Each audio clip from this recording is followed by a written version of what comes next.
ಯೋಬು ಗ್ರಂಥವು 1ನೇ ಅಧ್ಯಾಯ 12ನೇ ವಚನ ಇವತ್ತು ನಾವು ಧ್ಯಾನ ಮಾಡೋಣ. ಯೆಹೋವನು ಸೈತಾನನಿಗೆ, ಅವನ ಸ್ವಾಸ್ಥ್ಯವನ್ನೆಲ್ಲ ನಿನ್ನ ಕೈಯಲ್ಲಿದೆ ನೋಡು, ಆದರೆ ಅವನ ಮೈ ಮೇಲೆ ಮಾತ್ರ ಕೈ ಹಾಕಬೇಡ ಎಂದು ಅಪ್ಪಣೆ ಕೊಟ್ಟನು. ಆಗ ಸೈತಾನು ಯೆಹೋವನ ಸನ್ನಿಧಿಯಿಂದ ಹೊರಟು ಹೋದನು.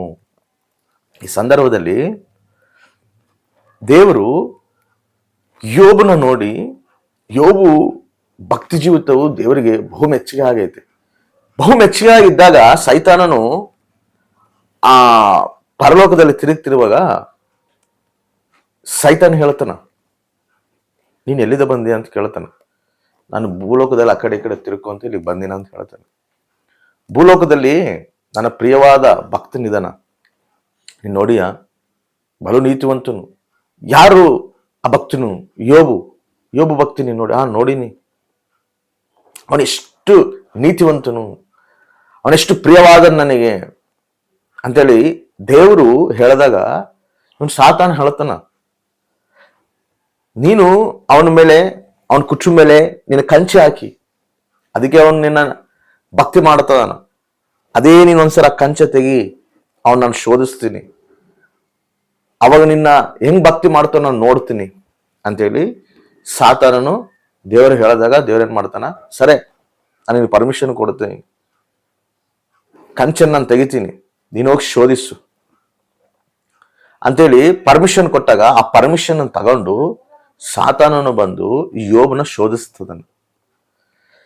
ಎಷ್ಟು ಶೋಧಿಸನಂದ್ರೆ, ಎಷ್ಟು ರಕವಾಗಿ ಶೋಧಿಸನಂದ್ರೆ, ಫೈನಾನ್ಷಿಯಲಿ ಶೋಧಿಸನ, ಫೈನಾನ್ಷಿಯಲಿ ವೀಕ್ ಮಾಡೋಣ, ಅದೇ ರೀತಿಯಲ್ಲಿ ಎಮೋಷನಲಿ ಶೋಧಿಸೋಣ, ಅದೇ ರೀತಿಯಲ್ಲಿ ಫಿಸಿಕಲಿ ಶೋಧಿಸೋಣ, ಮೆಂಟಲಿ ಶೋಧಿಸೋಣ, ಸ್ಪಿರಿಚುವಲಿ ಶೋಧಿಸೋಣ.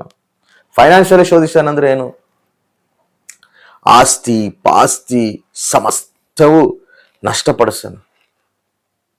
ಎಷ್ಟು ಆಸ್ತಿ ಸಂಪಾದಿಸಿರುವಂತ ಯೋಬು, ಸುತ್ತಮುತ್ತ ಇರುವಂತ ಹಳ್ಳಿಗಳಲ್ಲಿ ಈ ಯೋಬು ಧನವಂತನು, ಉನ್ನತ ಸ್ಥಾನದಲ್ಲಿರುವಂತ ಯೋಬು.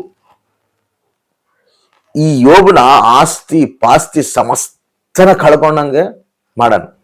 ಯೋಬು ಕೈಯಾಗ ಏನಿಲ್ಲ, ಫೈನಾನ್ಷಿಯಲಿ ವೀಕ್ ಮಾಡೋಣ, ಆ ಶೋಧನ ಅನುಭವಿಸ್ತದನ.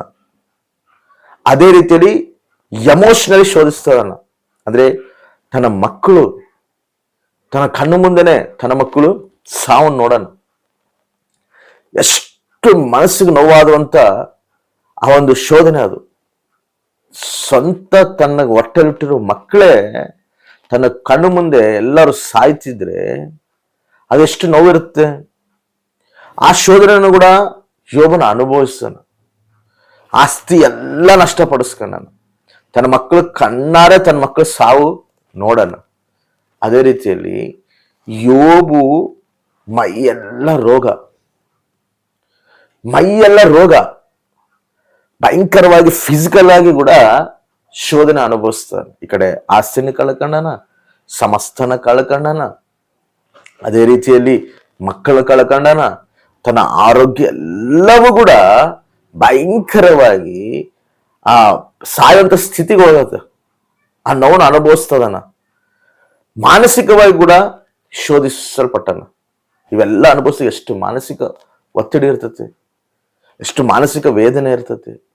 ಮಕ್ಕಳಿಲ್ಲ, ಸಂಪಾದಿಸಿರೋ ಆಸ್ತಿ ಇಲ್ಲ, ಎಲ್ಲ ಹೋಗಿ ದೀನಸ್ಥಿತಿನಲ್ಲಿ ಯೋಬು ಇರುವಾಗ ಎಷ್ಟು ಮಾನಸಿಕವಾಗಿ ಶೋಧನೆ ಅನುಭವಿಸಿರ್ತಾನ. ಅದೇ ರೀತಿಯಲ್ಲಿ ಆಧ್ಯಾತ್ಮಿಕವಾಗಿ ಸ್ಪಿರಿಚುವಲ್ ಆಗಿ ಕೂಡ ಶೋಧನೆ ಅನುಭವಿಸಿದಾನ. ತನ್ನ ಸ್ವಂತ ಹೆಂಡತಿನೇ ಬಂದು ಇಷ್ಟೆಲ್ಲ ನಷ್ಟ ಆದ್ರೂ ಕೂಡ, ಇಷ್ಟೆಲ್ಲ ನಿನಗೆ ದೀನಸ್ಥಿತಿನಲ್ಲಿ ಬಂದರೂ ಕೂಡ ಇನ್ನ ದೇವ್ರು ದೇವ್ರು ದೇವ್ರು ದೇವ್ರು ಅಂತೆಲ್ಲ ಆ ದೇವ್ರನ್ನು ದೂಷಿಸಿ ನೀನು ಸಾಯಿ. ಆಧ್ಯಾತ್ಮಿಕವಾದ ಶೋಧನೆ, ಸ್ಪಿರಿಚುವಲ್ ಶೋಧನೆ, ಇವೆಲ್ಲದನ್ನು ಅನುಭವಿಸ್ತದನ. ನೋಡಿ, ಈ ಶೋಧನೆನ ದೇವರು ಒಬ್ಬ ವ್ಯಕ್ತಿ ಹತ್ರ ಕಳಿಸಿದನ, ಪರ್ಮಿಷನ್ ಕೊಟ್ಟಿದನ, ಶೋಧನೆ ನಮ್ಮ ಜೀವಿತದಲ್ಲಿ ಅನುಮತಿಸ್ತದನಂದ್ರೆ ಅದು ತಟ್ಕೊಳ್ಳುವಂತ ಶಕ್ತಿ ದೇವರು ನಮಗೆ ಕೊಟ್ಟೆ ಆ ಶೋಧನೆ ನಮ್ಮ ಜೀವಿತದಲ್ಲಿ ಬಿಡ್ತಾನೆ. ಅದಕ್ಕೆ ಪೌಲನು ಮಾತು ಹೇಳ್ತಾನ, 1ನೇ ಕೊರಿಂಥಿ ಪತ್ರಿಕೆಯಲ್ಲಿ 10ನೇ ಅಧ್ಯಾಯ 13ನೇ ವಚನದಲ್ಲಿ ಒಂದು ಮಾತು ಹೇಳ್ತಾನ. ಏನಂತ ಹೇಳ್ತಾನಂದ್ರೆ, ನೋಡೋಣ ನಾವು, ಮನುಷ್ಯರು ಸಹಿಸಬಹುದಾದ ಶೋಧನೆಯೇ ಹೊರತು ಬೇರೆ ಯಾವುದು ನಿಮಗೆ ಸಂಭವಿಸಲಿಲ್ಲ. ದೇವರು ನಂಬಿಗಸ್ತನು, ನಿಮ್ಮ ಶಕ್ತಿಯನ್ನು ಮೀರುವ ಶೋಧನೆಯನ್ನು ನಿಮಗೆ ಬರಗೊಡಿಸದೆ ನೀವು ಅದನ್ನು ಸಹಿಸುವುದಕ್ಕೆ ಶಕ್ತರಾಗುವಂತೆ ಶೋಧನೆ ಆಗುತ್ತಲೇ ತಪ್ಪಿಸಿಕೊಳ್ಳುವ ಮಾರ್ಗವನ್ನೂ ಸಿದ್ಧ ಮಾಡಿದನು. ಏನಂತ? ನೀನು ಸಹಿಸ್ಕೊಳ್ಳುವಂತ ಶೋಧನೆ ಬಿಟ್ಟು ಅದಕ್ಕಿಂತ ಜಾಸ್ತಿ ಶೋಧನೆ ನಿಮ್ ಜೀವಿತದಲ್ಲಿ ದೇವರು ಎಂಟರ್ ಮಾಡೋದಿಲ್ಲ. ಆಮೇನ್. ಶೋಧನೆ ನಮ್ಮ ಜೀವಿತದಲ್ಲಿ ಬಂದಿದಾವಂದ್ರೆ ಆ ತಟ್ಕೊಳ್ಳುವಂತ ಶಕ್ತಿ ಎಷ್ಟಾಯ್ತೋ ಅಷ್ಟಕ್ಕೆ ಪರಿಮಿತವಾದ ಶೋಧನೆ ನಮಗೆ ಬಂದಿರ್ತದೆ. ನಾವೇನ್ ಅನ್ಕೊಂತೀವಿ ಅಂದ್ರೆ ಈ ಶೋಧನೆ ತಟ್ಕೊಳಕ್ಕಾಗಲ್ದು, ಈ ಶೋಧನೆ ಓಡಕ್ಕಾಗಲ್ದು, ಈ ಭಯಂಕರವಾದ ಪರಿಸ್ಥಿತಿ ನನ್ನ ಕೈಲಿ ಆಗ್ತಿಲ್ಲ ನಾವು ಅನ್ಕೊಂತೀವಿ. ಆ ಶಕ್ತಿನ ನಮಗೆ ಕೊಟ್ಟು ಶೋಧನೆ ನಮ್ಮ ಜೀವಿತದಲ್ಲಿ ಬಿಡ್ತಾನೆ. ಅದಕ್ಕಂದ್ರೆ ನಾವು ಉನ್ನತ ಸ್ಥಿತಿನಲ್ಲಿ ಬರಕ್.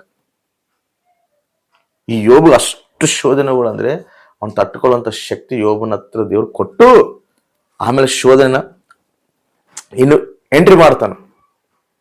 ಯೇಸು ಸ್ವಾಮಿನೂ ಕೂಡ ಶೋಧಿಸ್ಬೇಕಂತೇಳಿ ಶೋಧಕನು ಬಂದಾಗ ಒಂದು ಮಾತು ಐತೆ, ಯೇಸು ಸ್ವಾಮಿನ ಪರಿಶುದ್ಧ ಆತ್ಮ ದೇವರೇ ಶೋಧಿಸಲ್ಪಡಕ್ಕೆ ಅರಣ್ಯದಲ್ಲಿ ಕರ್ಕೊಂಡು ಹೋಗ್ಯಾನಂತ. ಆ ಅರಣ್ಯದಲ್ಲಿ ಹೋದಾಗ 40 ದಿನ ಉಪವಾಸ ಇದ್ದು ಆ ಶಕ್ತಿನ ಹೊಂದಿಕೊಂಡು ಆಮೇಲೆ ಶೋಧನೆನ ಎಂಟ್ರಿ ಮಾಡ್ತಾನೆ. ಜಯಿಸುವಂತ ಶಕ್ತಿ ನಮ್ಮಲ್ಲಿ ಕೊಟ್ಟೆ ದೇವ್ರು ನಮಗೆ ಶೋಧನೆ ಎಂಟ್ರಿ ಮಾಡ್ತಾನ. ಇದು ನಮ್ಮ ಜೀವಿತದಲ್ಲಿ ನಮ್ಮ ಮನಸ್ಸಿನಲ್ಲಿ ನಾವು ಇಟ್ಕೋಬೇಕು.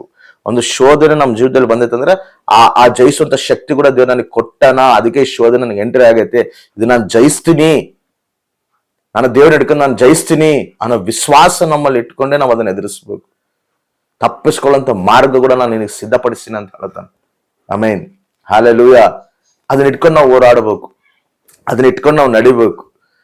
ಒಂದು ಶೋಧನೆ ಬಂದೈತಂದ್ರೆ ನನಗೆ ಓರುವಂತ ಶೋಧನೆನೇ ದೇವ್ರು ನನಗೆ ಅನುಮತಿಸ್ತಾನ. ನನಗೆ ಮೀರಿ ಶೋಧನೆ ನನ್ನ ಜೀವನದಲ್ಲಿ ಎಂಟ್ರಿ ಮಾಡೋದೇ ಇಲ್ಲ ದೇವ್ರು. ಯಾಕಂದ್ರೆ ವಾಕ್ಯ ಬಹು ಸ್ಪಷ್ಟವಾಗಿ ಐತೆ, ನಾನು ತಟ್ಕೊಳ್ಳುವಂತ ಶೋಧನೆ ಇದು, ನಾನು ಇದಕ್ಕೆ ಭಯಪಡೋದಿಲ್ಲ, ನಾನು ಇದಕ್ಕೆ ಅಂಜೋದಿಲ್ಲ. ಇದು ತಪ್ಪಿಸ್ಕೊಳ್ಳುವಂತ ಮಾರ್ಗ, ಇದನ್ನು ಜಯಿಸುವಂತ ಶಕ್ತಿ ಕೂಡ ದೇವ್ರು ನನಗೆ ಅನುಗ್ರಹಿಸಿದಾನ. ನಾನು ಇದನ್ನು ಜಯಿಸ್ತೀನಿ.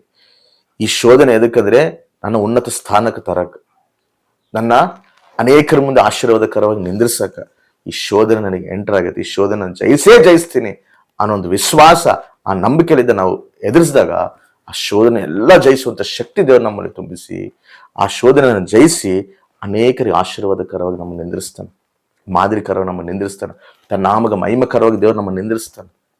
ಆಮೇನ್.